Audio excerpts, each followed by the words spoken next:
In today's video, I'm going to teach you how to copy, paste, and cut Google Drive files. We'll walk through everything step by step, so you can quickly move or duplicate your files without dragging them around or hunting through menus. This works in any modern browser as long as you're signed into your Google account. First, open your browser and go to Google Drive by typing drive.google.com into the address bar and pressing Enter. Once your Drive loads, you'll see your folders and files. Take a moment to locate the file you want to work with. When you've found it, click on it once. You don't need to double-click or open the file. A single click is enough to select it. You'll know it's selected when it's highlighted or outlined. With the file selected, let's copy it.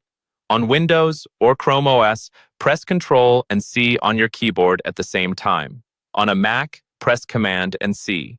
This copies the file to your clipboard, kind of like telling Google Drive, "Remember this file so I can paste it somewhere else."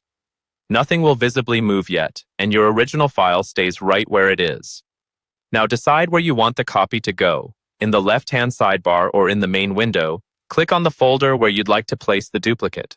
If the folder is nested inside another folder, just click through until you reach the destination. Make sure you actually see the contents of the folder on your screen, so you know you're in the right place before you paste. Once you're inside the folder where you want the copy, it's time to paste. On Windows or Chrome OS, press Ctrl and V. On a Mac, press Command and V. After a moment, you'll see a new file appear in that folder. This is your duplicate.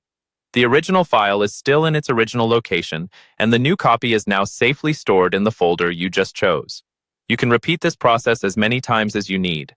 Select a file, copy it, navigate to a new location, and paste. It's a quick way to organize backups, share versions with different people, or keep templates handy in multiple folders. And that's all there is to it. Now you know how to copy, paste, and effectively move Google Drive files using simple keyboard shortcuts.